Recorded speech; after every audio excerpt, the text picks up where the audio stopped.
Alors hier on a expliqué quel est le din de quelqu'un qui ferait Netilat Yadayim avec une boisson qui n'est pas de l'eau, donc un alcool ou un jus de fruits ou du thé ou du café.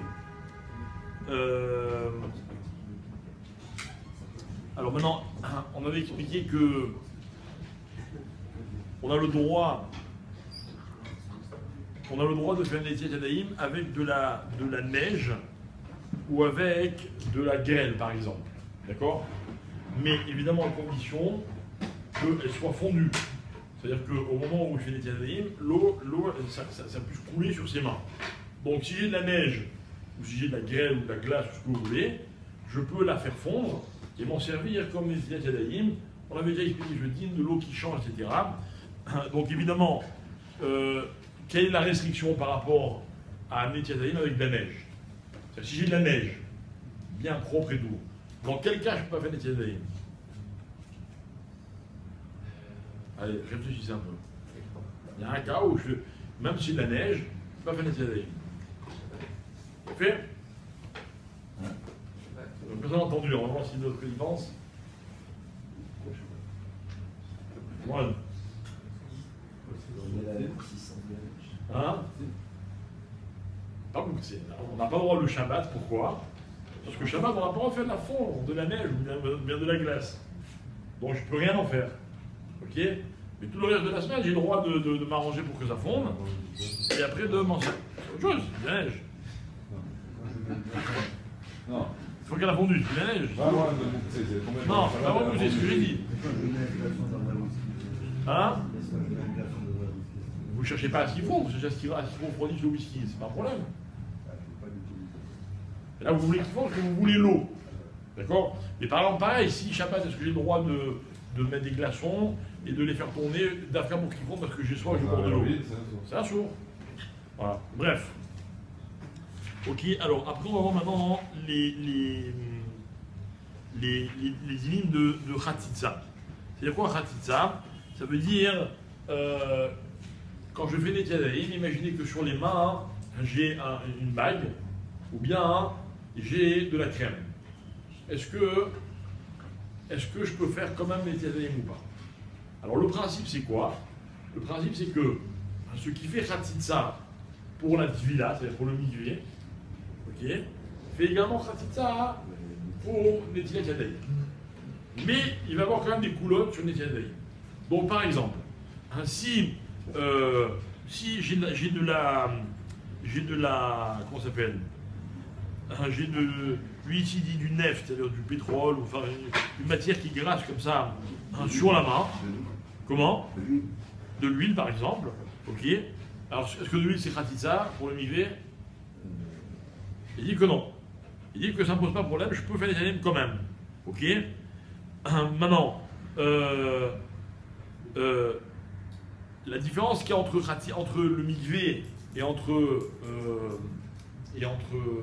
Netilat Yadayim, c'est que le mikvé, on va prendre le cas d'une femme, où on est beaucoup moins remis évidemment que pour un homme. Le mikvé, c'est que si par exemple une femme, elle rentre au mikvé, il y a un endroit de son corps dans lequel il y a de l'eau qui n'est pas arrivée, pour une raison X, à part le point de Khatitsa, donc soit Khatitsa, soit différemment, toute la tvila n'est pas valable.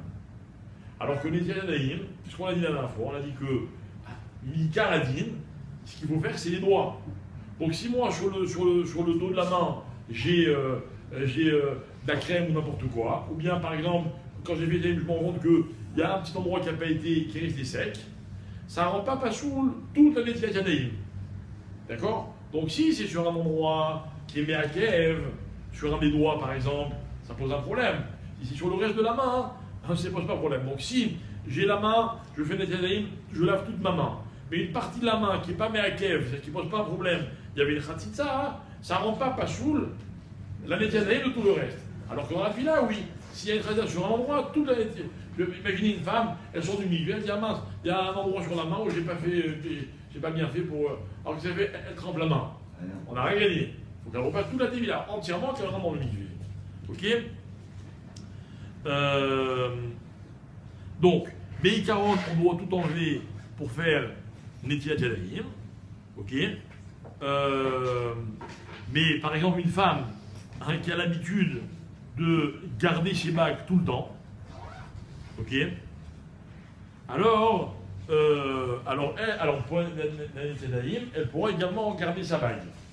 D'accord? C'est aussi, on voit pareil, il y a des halakhot qui sont similaires à propos du mikvé, où des fois, hein, une chose, elle est khatsitsa, à condition que ça gêne la femme. Bon, c'est vrai, si elle va les enlever ou pas, bon, Rabbi Michael, il pourrait mieux le dire que moi, mais.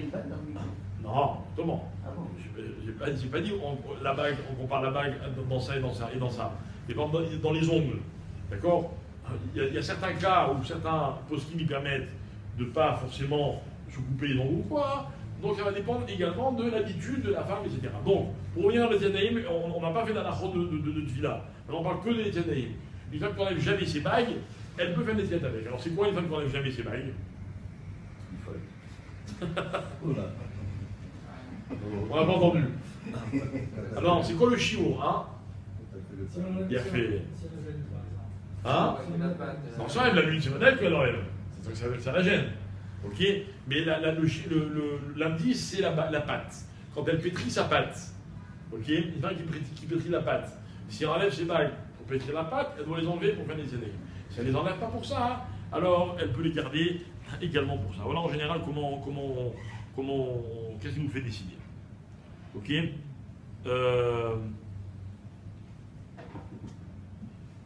Donc après, ça peut aussi dépendre de la valeur d'une bague. Imaginez une femme qui a plusieurs bagues. D'accord? Il y en a une, par exemple, c'est son alliance de mariage, elle s'en fout. Il y en a une autre, c'est son père qui va offrir un beau diamant. D'accord? Donc, vous avez compris ce que je veux dire? Imaginez une femme qui a plusieurs bagues. Il y en a une qui a particulièrement de la valeur. Donc celle-là, elle ne veut pas l'abîmer. Quand elle fait la pâte, elle l'enlève. Donc celle-là, elle devra l'enlever pour faire la design. L'autre, ça lui est égal parce que bon, elle n'a pas beaucoup de valeur ou quoi. Alors, celle-là, elle ne sera pas considérée comme une khatitsa. Ok pour aujourd'hui? Mincha, 16h30. Nous comptons sur votre présence à tous. Merci beaucoup.